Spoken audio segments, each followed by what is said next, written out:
வெளியே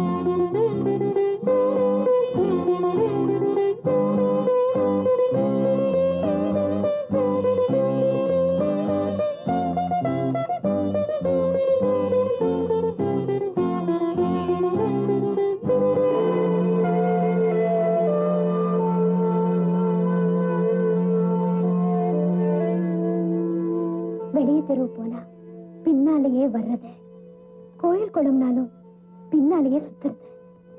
மானம் கட்ட ஜன்மம்.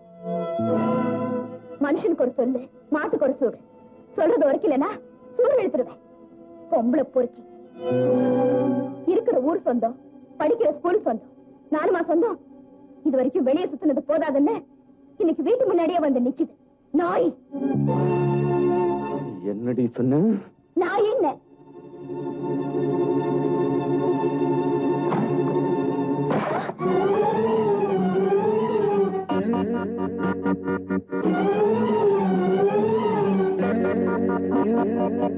போனா போகுது டீச்சர் ஆச்சு மரியாதை கொடுத்தா பொம்பளை பூரிக்க நான் சொன்னேன். காட்டுறேன்.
Ticket please.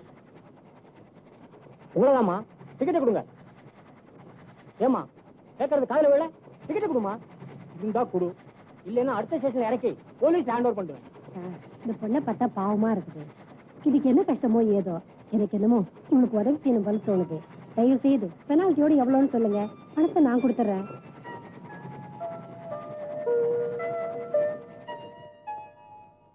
அம்மா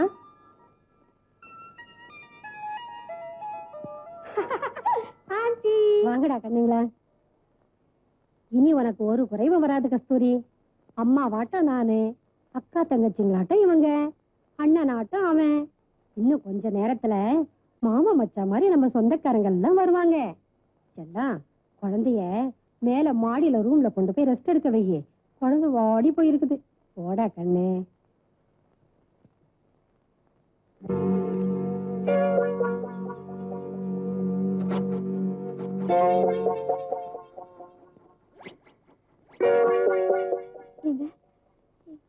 என்ன இதெல்லாம்? இந்த இடம், அந்த அம்மா பேசின விதம் எனக்கு என்னமோ பயமா இருக்கு. இதெல்லாம் இருக்கு. ஆட்டை பலி கொடுக்கறதுக்கு முன்னால அலங்காரம் பண்ணுவாங்களே, அது மாதிரி தாம்மா இதுவும். கல்யாண பொண்ணு மாதிரி சிங்காரிச்சு தினம் பல புருஷனை தேடி தருவாங்க எங்க முதலாளி அம்மா. நீ மத்த பொண்ணுங்க மாதிரி சீரி சிங்காரிச்சு சிரிச்சு பேசி நல்லபடியா நடந்துகிட்டா அந்த அம்மாவை உங்ககிட்ட நல்லபடியா நடந்துக்குவாங்க. இல்ல நல்ல பாம்பா மாறிடுவாங்க. என் அனுபவத்தை சொன்னேன்.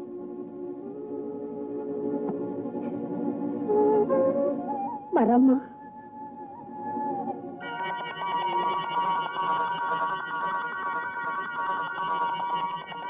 அடடே வாங்க வாங்க வாங்க வாங்க. ஐயா என் வீட்டுக்கு வர நான் கொடுத்து வச்சிருக்கணுமே. சௌக்கியங்களா? உட்காருங்க. ஆமா, கூப்பிட்டம்ச்சியாமே, என்ன விஷயம்? காஷ்மீர் ஆப்பிள், காவல் திராட்சை, வயசு இளசு உங்களுக்காக மேல காத்துக்கிட்டு இருக்கு.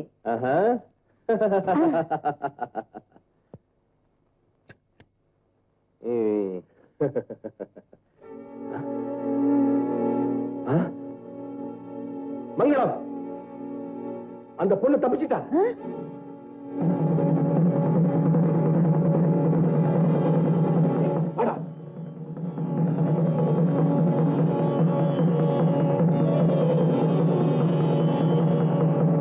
உயிரை கையில புடிச்சுக்கிட்டு தெய்வமே என்ன காப்பாத்துன்னு ஓடி வந்து விழுந்தப்பதான் அந்த தெய்வமே நேர்ல வந்த மாதிரி நீங்க என்ன காப்பாத்துனீங்க. தெய்வமா? நானா? என்னை பத்தி அப்படிலாம் பெரிய வார்த்தை சொல்லாதம்மா. அம்மா, உனக்கு அப்பா அம்மா சொந்தக்காரங்க யாராவது இருக்காங்களா? எனக்கு இந்த உலகத்துல யாருமே இல்லன்னு.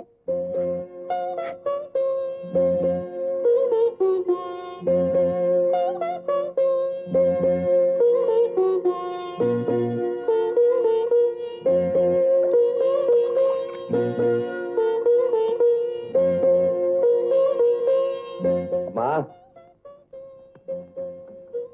அக்பர் பாஷாவுக்கு அத்தா அப்பன் அண்ணன் தங்கச்சி யாருமே கிடையாது.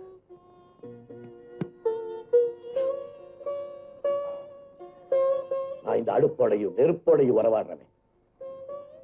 என்ன அண்ணேன்னு கூப்பிட்டு ஒரு புது உறவை ஏற்படுத்திட்டேன். இந்த உறவு என் ஆயுசு பூரா நீடிக்கணும்னு நான் விரும்புறேன். உனக்கு எந்த விதமான தடையும் இல்லைன்னா நீ என் வீட்டிலேயே தங்கலாம்.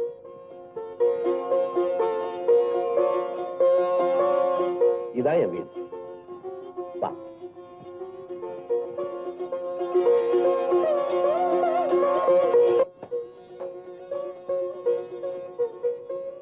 வாமா.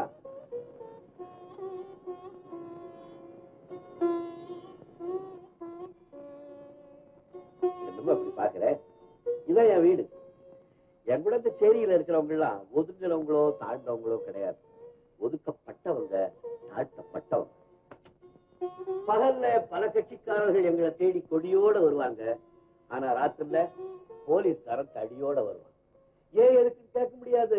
காரணம், நாங்களும் புறம்போக்கு, நாங்க இருக்கிற இடமும் புறம்போக்கு. இந்த புறம்போக்குங்க தயவுல பதவிக்கு வர்றவன் தான் அந்த மறுநாளே எங்களை மறந்துடுறான். கொடி தூக்குறதும் நாங்க தான், அடி வாங்குறதும் நாங்க தான். பல செக்ஷன்ல புக் பண்ண வேண்டிய திருட்டு பையெல்லாம் பெரிய மனுஷனா வெளியே விளாத்திக்கிட்டு இருக்கான். செக்ஷனே என்னன்னு தெரியாத அப்பாவி எல்லாம் உள்ள உட்கார்ந்துருக்கான். எங்க சேரியில பல இடங்கள்ல விளக்கே எரியலே நினைக்காத. இங்க பல வீட்டுல அடுப்பே எரியதில்லை.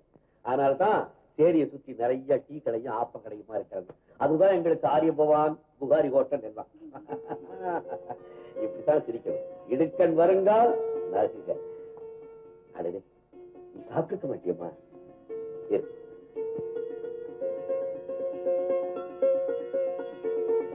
ஆமா,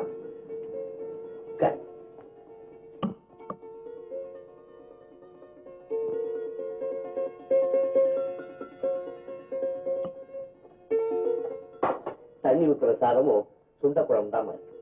போதும் சாப்பிடுமா?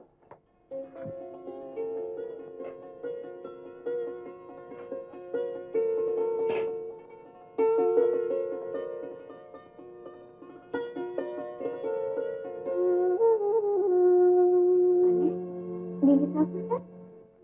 நானா? நான் சாப்பிட்டேம்மா. நான் போய் சாப்பிட்டேன்.